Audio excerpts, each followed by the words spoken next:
When the Facts Change is brought to you by the Spinoff Podcast Network in partnership with KiwiBank, the bank for Kiwi looking to get ahead in business and in life. A bank that delivers expertise in banking know-how, smart advice for business owners wanting to invest, grow their business or diversify. A bank that adapts with technology through the lens of its people and customers. It is a bank with heart that is driven by its purpose. Kiwi making Kiwi better off.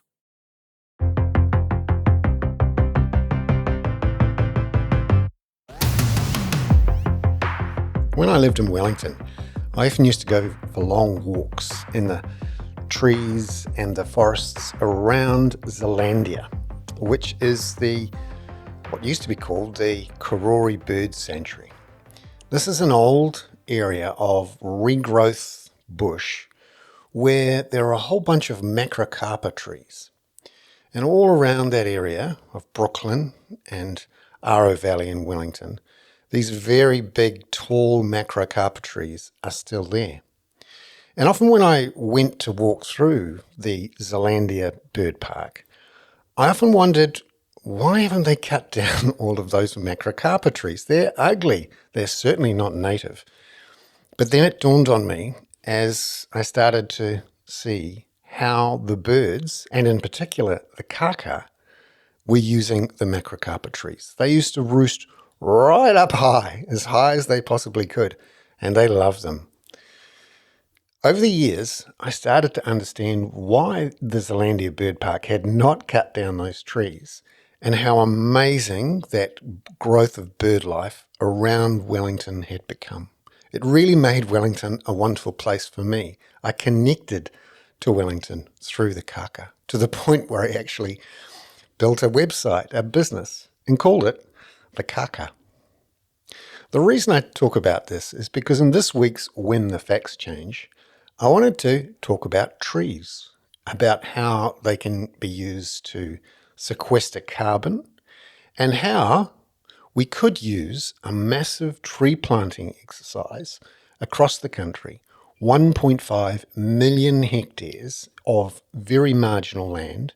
So this is not entire farms replanted in Pinus radiata, but replanted in all sorts of exotics and natives, including redwood, eucalypts, and other trees that will sink carbon fast and actually retain the strength of the soil so that we don't have more of these Cyclone Gabrielle type exercises. This week on When the Facts Change, I speak to Mark Belton, who is a forestry consultant, a long-time advisor to people planting forests, not just to harvest them later on, but increasingly to make them permanent, to be a carbon sink. New Zealand over the last 4 or 5 years has really become a strong place for planting lots, unfortunately, of Pinus radiata. They are amazingly fast growers in New Zealand, and they are the fastest way to sink carbon that we've got. And with our emissions trading scheme having prices up towards $100 a tonne as recently as last year, an awful lot of land was being replanted in Pinus radiata to just stay there because there was big money to be made.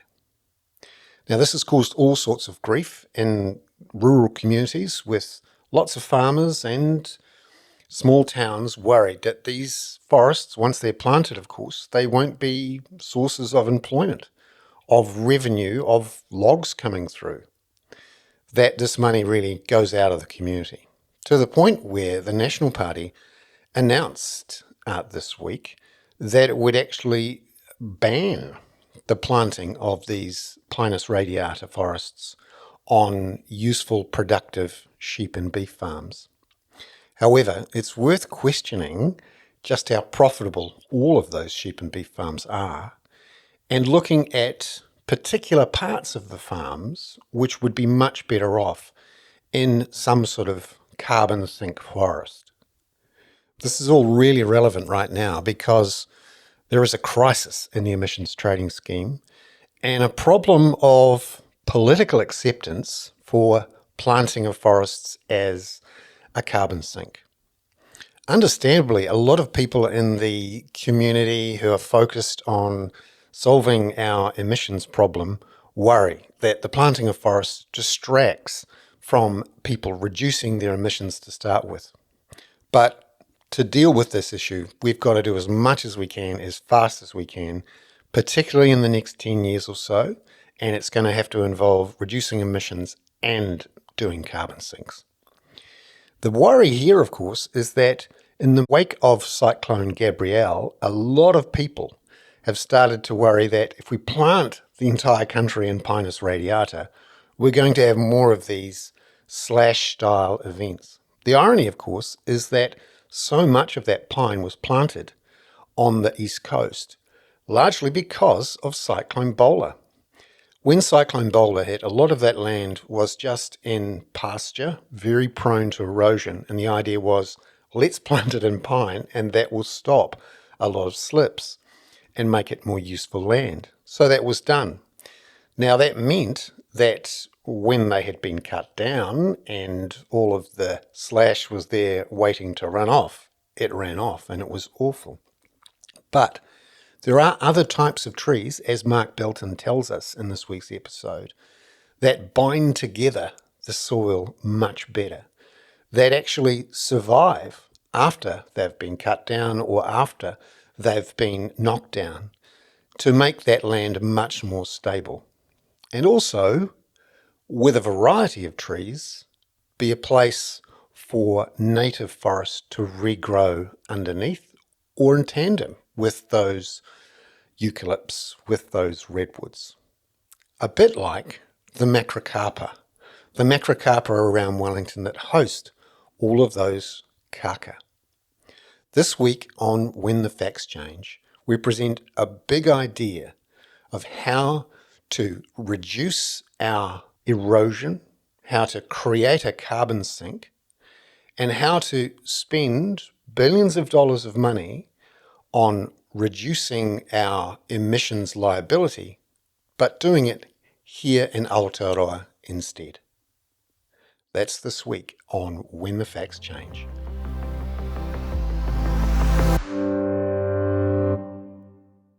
Well, kia ora and welcome to Mark Belton to When the Facts Change. It's great to see you, Mark. You've got a particular interest and expertise in growing forests as carbon sinks. Can you tell us about how you became so interested and focused on this area? Yeah, well, I've been involved with forestry as a forester and a forest ecologist for 40 years and working in production forestry as well as environmental forestry. And most recently, in fact, the last 2 decades, in carbon forestry. And so in the carbon forestry territory, I guess the interest is around carbon sequestration, the conservation benefits associated with long-lived forests that have been grown for that purpose, and also in the background, the opportunities for production from those forests, if that's an opportunity. So it's all very topical at the moment, what's happening with our forests and also how we're going to deal with our emissions shortfall in terms of how many tons of emissions we need to reduce our emissions by before 2030. And we also have a massive issue, as we discovered during Cyclone Gabrielle, with unstable landscapes and an issue with slash, with the forestry industry that's being harvested. You've got an idea, though, on how we could maybe kill a few birds with one stone in terms of planting a lot of land in forests to suck up carbon, but at the same time make that land more stable. Can you talk about your idea? Yeah, look, it's incredibly important we focus on making our primary sector land bank more resilient, future-proof it against repeat Cyclone Gabrielle events. And these events, I think it's sort of widely accepted now, these high-intensity storm events are likely to become more frequent. And the consequences for our land in New Zealand of these storms is catastrophic. And in the case of Cyclone Gabrielle, in addition to the human suffering of impacted people, but the costs in terms of infrastructure and homes and productive land, we're talking in the order of $15 billion. So these are massively expensive events. But we're still going forward for New Zealand. We have a lot of our land bank, a pretty big chunk of it, which is highly prone to erosion and landslips in these intensive storms. So we should be doing our best to identify that land and to establish it in another land use which reduces the risk of erosion. And after Cyclone Bola, it became very clear from the work that was done at the time that the level of erosion, the frequency of erosion over these at-risk land types was on average about 16 times higher under pasture than it was under permanent forest cover. And the permanent forest cover, as it happened, could have either be mature native forest or it could be planted forest.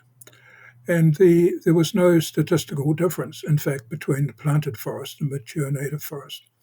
But, a 16 times greater frequency of erosion and loss of soil is an extraordinary magnitude of difference. So you can imagine the contribution of slipping pastoral lands in particular, but also forest lands, but pastoral lands which created the catastrophe with Gabrielle.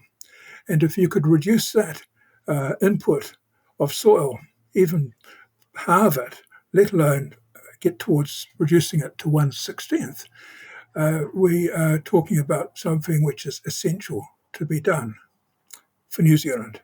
Can you give us a sense of how much land is out there that is marginal? I suppose it's not particularly profitable, farming sheep and beef, and what could be done with it that is not just more profitable for the landowner, but also helps New Zealand deal with its emissions reduction shortfall and a potential liability that Aotearoa has by 2030, which Treasury has estimated could be anything up to $24 billion. These lands, if they weren't in pasture for a start, but were in the process of growing forests rapidly, would be sequestering a lot of carbon. And this land bank is not only at risk and expensive to deal with, and many properties uneconomic and at the tipping point in terms of being sustainable going into the future. But the opportunity then is it's enormous. We have about 800,000 hectares of land, which is recognised as being highly prone to erosion in our steep hill country in New Zealand. And much of that land is in areas where these major cyclone storm events are occurring. So the situation isn't going to get better. The only way to reduce the level of erosion and the loss of soil is to afforest it, afforest suitable areas. And that's not a simple task. This is a massive challenge because a lot of that land has already lost its topsoil. And it's a struggle and very expensive to reclaim it, other than perhaps leaving it. But if it's already basically lost the topsoil and we're down to patches of what we call tertiary geology, the underlying rock, then it's sort of game over for those areas. They're already very unproductive. But between those patches, and this is still probably the majority of these landscapes, these areas of remaining topsoil are poised and awaiting further storm events in which there'll be other catastrophic erosion. So at the moment, pine foresters who are looking to get hold of some emissions credits can convert that sheep or beef land into pine forests and get significant amounts from the emissions trading scheme. And the idea there is, of course, that they don't harvest the forest. What do you think the opportunity is there to replant some of these marginal areas and make money from the emissions trading scheme? There's a considerable opportunity to sequester carbon, and if you put a value on that sequestered carbon, price it, then it is a very considerable commercial opportunity. The problems with going for radiata pine as a permanent forest cover, as opposed to a forest which is going to be harvested, is that these soils are often so thin and unstable that the trees get to a point where they are prone to toppling because of their height and their bulk above ground. So that can actually compound the problems. Other tree species which have root grafting and coppicing capabilities. Could you just talk about that word? Sometimes when I hear coppicing, I think, what does that mean? So what do you talk about? Okay. What do you mean? Yeah, which basically means that from the roots under the ground and around the tree's base, that new growth will sprout if the trees are disturbed or the soil's disturbed and the roots are exposed. So, and then those tree species typically have strong root grafting capabilities, which means the tree will have its roots will connect with and join to the roots of a neighboring tree. So the roots under the ground become a continuous living root system. And the individual tree above ground might die, might be even cut down, but the root system underneath it will be maintained by its neighbours. And so that means it's going to pull the soil together and be much less prone to being washed away. Yeah, potentially, and that is the case. So, probably the best known one in the New Zealand context is the Californian redwood, but you can include poplars and many eucalypt species, Tasmanian blackwood, elm. So there's a host of species that have these capabilities. And they, to my mind, they're the obvious ones to be growing, but growing for their carbon sequestration capabilities, which then can make this exercise of re-establishing forest on this land not only good in terms of soil conservation and prevention of catastrophic erosion, but also a productive opportunity and a very great opportunity economically for carbon sequestration. So this seems a commercial opportunity. We've got an emissions trading scheme up and running. The government hasn't changed the rules yet on whether or not you can claim credits by planting permanent forests. So surely this is something the market can solve for itself. Why would we need to get involved? Surely there's a whole bunch of companies and investors looking to solve this problem without involving the government any more than is already the case. What's the problem to solve here? Well, yeah, look, the private sector, without any sort of guidance, if you like, other than maximizing returns and having the simplest path to do that, will invariably go for monocultures of radiata pine. And that's been happening. So I guess in the recent rush of investment in carbon forestry, I hazard a guess that probably 90% of that has been with radiata pine.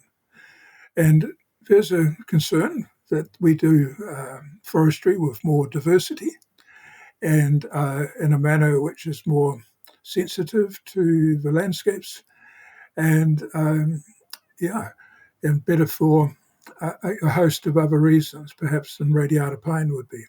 But the main issue with radiata pine, brilliant as it is that when it's harvested, for example, its root systems rot very, very rapidly. And the risk of erosion after harvesting can be enhanced compared to even what it might have been under pasture, because the soil's been loosened by a huge bulk of roots penetrating the soil. And when they rot out, those old root systems are placed where there's access for water, and so lubrication of the interface between the soil and the bedrock beneath. And, so you really have lined up a situation of extreme risk until a forest is re-established back on that site. Yeah, so it's important that systems are developed which have permanence. And the thing about the other species I mentioned is that their root systems are effectively permanent, long-lived. And even if trees die individually or harvested within them, that can be done in a manner which maintains the entire living root system. So why do the carbon foresters at the moment choose Pinus radiata rather than other types of species, including native? It's much less expensive to establish radiata forest. You might be looking at $2,000 a hectare, whereas to establish by planting a native forest, you could be looking at $20,000, $30,000, $40,000 a hectare. Why is it so much more expensive to do natives than Pinus radiata? Well, the cost of seedlings for radiata pine are a small fraction of the cost of seedlings grown for natives. And the actual establishment costs are a lot lower. And then the growth rates are much higher. So you bring all those factors together, and in terms of getting a rate of return on what money invested, there's no comparison. So yeah, effectively, to pull 1 ton of carbon dioxide out of the atmosphere by planting natives, you might be looking at $300 per ton of carbon dioxide extracted. Whereas with the radiata pine or other fast-growing introduced species, it could be 1/10 of that, about $30. So could you talk about those other exotic species and how they fit in the middle between native at $300 a tonne and Pinus radiata at $30 a tonne, but the advantages that sit in the middle in terms of biodiversity and soil protection? I think we sort of need to accept that you don't need to make a sort of 20% plus rate of return in this territory. Most land use investments would be lucky to be getting a 3% rate of return, for example, in real life. So a rate of return, I think, in the order of sort of 10% should be a pretty powerful incentive in that context. But then there's the social license to operate. And clearly, in the political context, there's a lot of resistance to to establishing vast areas in a monocultures of radiata pine. And that isn't to in any way belittle the remarkable capabilities of radiata pine. It is miraculous in its growth capabilities and the good that it can deliver. It's a question of where we put it. And this steep erosion-prone hill country is not the right place to be putting monocultures of radiata pine for harvesting, for obvious reasons, because of risks associated with slash, but also even for permanent forest. Now, one positive, I guess, in relation to radiata pine in a lot of this country, which is high rainfall country in warmer parts of New Zealand, is that over a longer period of time, the trees do open up. They have a lot of fungal disease, which causes defoliation, dophostroma, and that allows light and moisture to get through to the forest floor, and for there to be an ignition of regrowth, which will include a lot of native plants because the birds in the canopy of these forests will be dropping seed. So there's potential for a transition there, which occurs naturally as well. But it's one course of action, I guess, is to let things happen in that way. But perhaps a better course of action is to have a greater diversity of species, which include, for example, eucalypts. They have much less dense foliage, much more light and moisture gets to the forest floor, and subsequently they are much better as a nurse crop for other tree species, including natives, to establish spontaneously beneath them.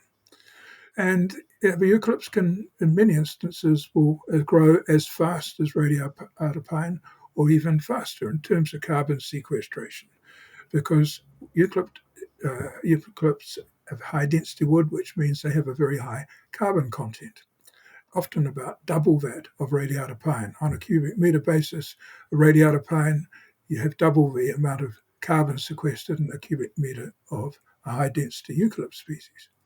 So, yeah, we need to broaden our approach to these things and factor in the reality of how much carbon can be sequestered. And what implications are there for biodiversity and for bird life and being more useful from a biodiversity point of view if you were to bring in some of these, eucalypts and other non-Pinus radiata, but still high carbon absorbing species? Yep. Well, look, we need to start by acknowledging that radiata pine, as it grows and is present, it is actually very good for bird life. Brilliant as well. But if you bring in other species, which might include eucalypts, for example, which are very prolific nectar producing, and radiata pine doesn't produce any nectar. So the eucalypts will be feeding bird species, native bird species, which pine forest does not feed directly. And then there are species which have got foliage, which is particularly good food for birds. So, you'll see abundant populations, for example, of wood pigeons sometimes amongst wild cherry in parts of the landscape, or amongst areas where there is tree lucerne as a weed, because these plants provide foliage growth, which the birds love eating. Herero like eating foliage as well as berries.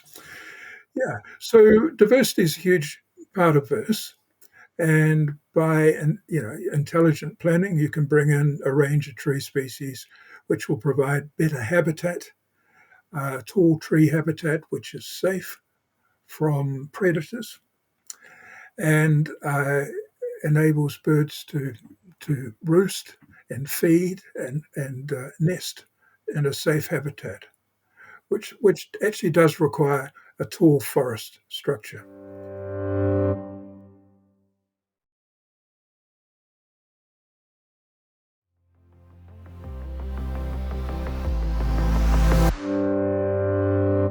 Now, at the moment, you mentioned that the lowest common denominator basically says, get in there, get the land, plant it in Pinus radiata. You get the most carbon sequestered, the fastest. You get the biggest payout from the emissions trading scheme. How could you change the settings of the emissions trading scheme, or change the way it's set up, and also do all of this very fast? Because one of our biggest challenges, of course, is we need to reduce our emissions and sink a lot of carbon fast if we're going to get anywhere near our international targets, let alone actually stop the planet from cooking. So how do we do this? Because at the moment we're on a pathway to Pinus radiata from Cape Reinga to the Yeah, Bluff. and look, rather than preventing that, what I would suggest, and I've written on this, is that the New Zealand government does get involved in a partnership with landowners on those identifiable marginal erodible lands, which inherently have a low value. So you're looking at land which, for farming purposes, essentially has a very marginal value. It might be highly erosion prone. It may also be affected by scrub weeds, unproductive weeds, which are an ongoing problem. So there's a lot of land in New Zealand in that category. Probably about at least 10% of our reproductive land bank. We're talking, more than 1 million hectares, perhaps 1.5 million hectares in New Zealand of very low marginal land within the ownership of the farming sector. So it's not adding any value to farming activity, but it's a huge opportunity in terms of its carbon sequestration potential under forest. And what would it take to plant out that 1.5 million hectares? How much money are we talking about? Let's say if the government was to use its own emissions trading scheme to try to reduce that liability, because we're going to be short about 100 million tonnes by 2030 under the current Yeah. settings. And if the government wanted to not have to spend $20 billion on international carbon credits, what if they said, okay, if we could actually spend only $8 billion planting our own land in quick carbon sequestration, how much would it cost to do, 1.5 million hectares? Well, look, it depends on if you were to do 1 million hectares and you were to pay for that land and put a value on it. And the question is, what value do you put on that land? And I would suggest it would be generous to put, say, $4,000 a hectare on that land, marginal land, which otherwise doesn't have any value for farming. But the farmers need to be incentivized to change and then there are a lot of costs associated with subdivision, fencing, and then the developing a forest which isn't just radiata. It may have radiata as a major component in areas, but it would also have other species and including native species to some extent. So in my thinking, I've sort of, instead of applying $2,000 a hectare as the cheapest path, I've modeled $6,000 a hectare, which embraces all those other opportunities, including planting in riparian zones for clean water, for farm plans, stability, and so on. So in that context, if you're looking at 1 million hectares, and you're looking at basically, I think, about $10 billion all up to establish it. But as you've mentioned, if New Zealand was to meet its obligations internationally by purchasing overseas units, we could be looking at 2030 and paying in excess of that, with no benefit for New Zealand other than on the books. It looks like we've done our thing locally, but we've only done it by pinching carbon from other jurisdictions, which does absolutely nothing for the global situation. And impossible to really prove the veracity of that carbon. Is it real? Because in the international market, there's a lot of skullduggery and uncertainty out there. And you don't also get the associated benefits of less soil erosion, Exactly. less slash, and also the biodiversity benefits of having all of these trees for kaka, for example, Yeah. or wood pigeons or tuis to roost in. Yeah, no, look, absolutely. So the other thing is under the UN guidelines and rules, there's meant to be an emphasis on domestic action before you go offshore, try and buy cheap alternatives. And that's what New Zealand is currently facing. So it's completely wrong and unethical when we have these needs in New Zealand and these opportunities here to put a lot of forest back, because the source of this problem of erosion is a lot of the emissions associated with agriculture, which half of our total emissions are on land which was deforested and shouldn't have been deforested. So this is part of paying back a historic debt. But the other thing, which is it's very important, that New Zealand and globally, that we actually remove carbon dioxide from the atmosphere. That should be a priority. And New Zealand's in a position to provide leadership in that area.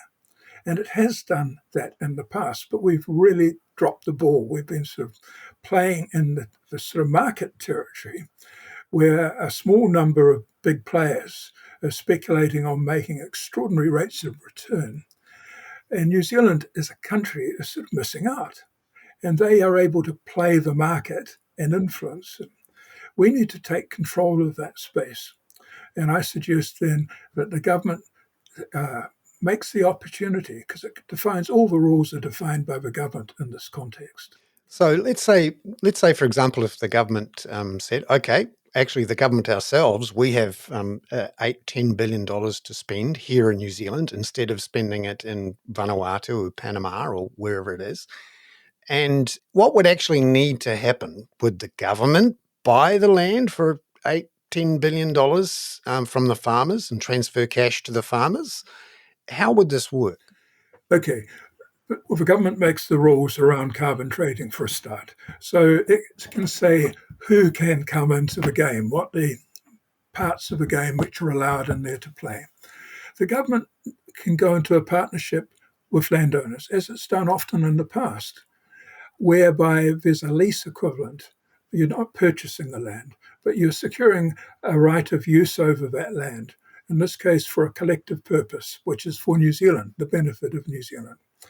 And I would add to that instead of the carbon being released into a loose market where prices can vary enormously, and there's a perception of huge risk because that lack of control over pricing, the government, logically on behalf of New Zealand, should be purchasing that carbon and at a secure price as a forward offering. And it needn't be for a very great period of time. It might be for the carbon that's sequestered, for example, in the first 15 years of the life of that forest.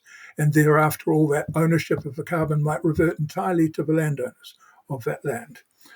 And it may include private participation in this, because if the government created the right rules and it was a highly attractive investment, say, but showing a rate of return of around 10% or 12%, gosh, private investors would love to join that party.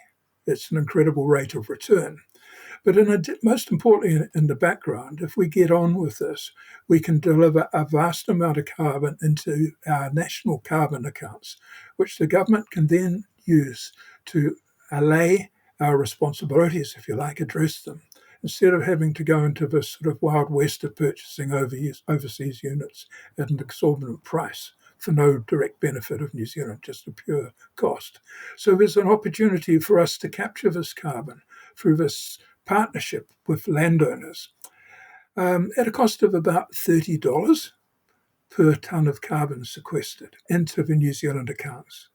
And then there's a host of other economic benefits. Clearly, the landowning section are getting a major injection of money. 40% of that expenditure I'm talking about is actually going to the landowners. And that could be transferred, as some form of upfront payment, or it could be transferred over a period of time because they would have a custodial responsibility in that partnership. And that's very important. Yeah, then the government has the right in that context to say, well, these are the rules that we are going to operate. We're going to be really responsible. This is going to be best practice forestry. We're not just going to plant monocultures on steep lands. We're going to plant suitable species for suitable locations. And that'll be taking into account their appearance, the landscape character of the land, the diversity of species, the capability of those species, because different species have got different capabilities depending on the climate and the land type. So there's a lot of room for, if you like, sensitive approach to these matters. And, I guess one of the virtues of radiata pine is it's so forgiving. You can sort of pretty much bang it in everywhere and it'll be pretty damn well, if not excellently. But, other species like eucalypts will outgrow radiata pine, but it's some particular eucalypts in some particular situations. And likewise, there are even redwood can outgrow radiata pine and Douglas fir in some very particular situations, but they take longer to get there. So you have to be mindful of a whole range of things. So it requires a level of thoughtful and sophisticated planning as well.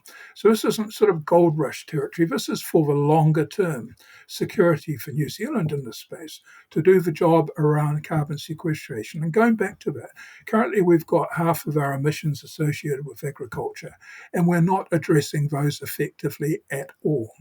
And this is integrating the agricultural sector into the game hugely. And in the transition to a zero carbon economy in New Zealand, we have to have carbon sequestration. A lot of our emissions are very intractable. And in the final analysis, we can only address those intractable emissions through carbon sequestration.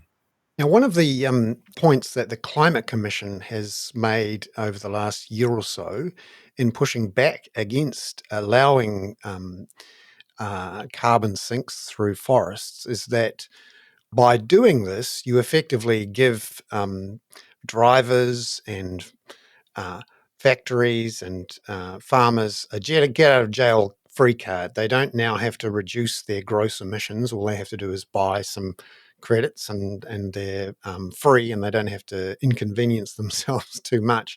And therefore, that's one of the reasons why you would exclude carbon sinks from your emissions trading scheme. What's your view on this idea that, reducing our emissions by sinking them in forests is a cheap and easy way to solve the problem, which only can be done once, because you can only sink the carbon once, you can't repeat it. Whereas when you reduce emissions, you reduce them for a long time.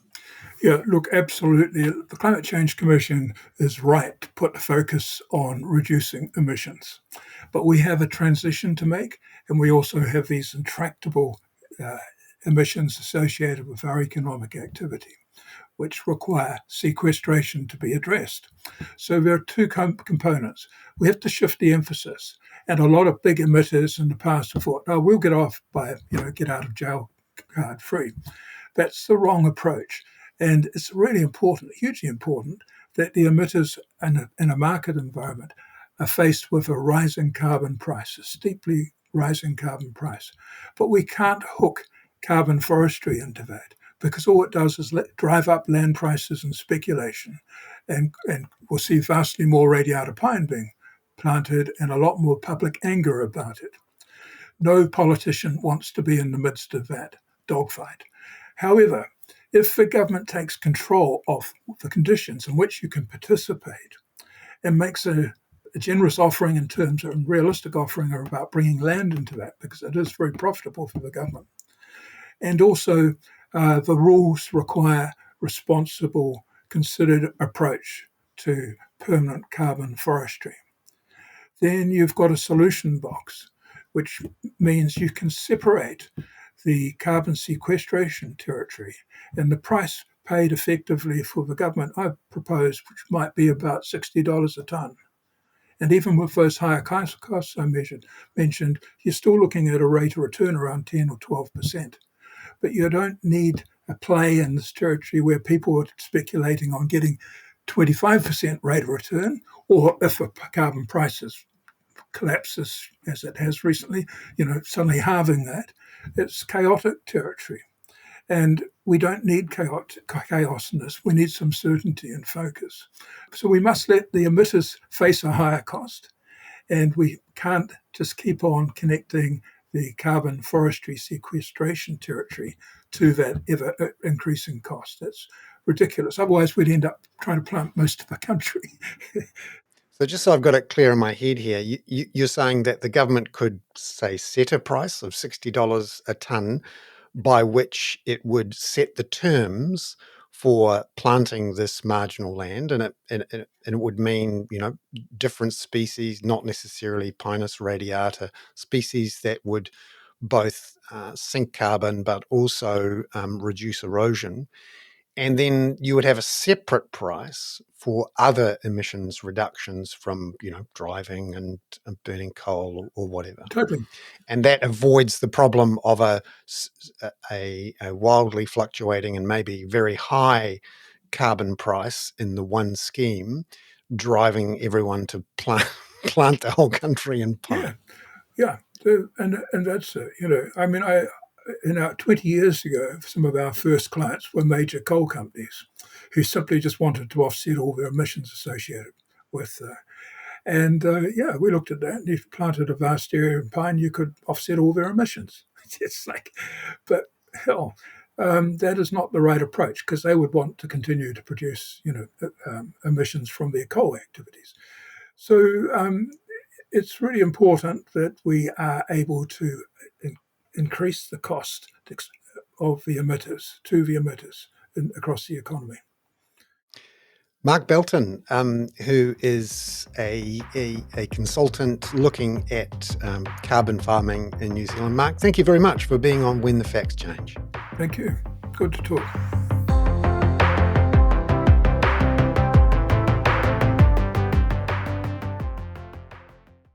When the Facts Change was brought to you by the Spinoff Podcast Network, together with KiwiBank. Visit kiwibank.co.nz to find out how KiwiBank are making Kiwi better off.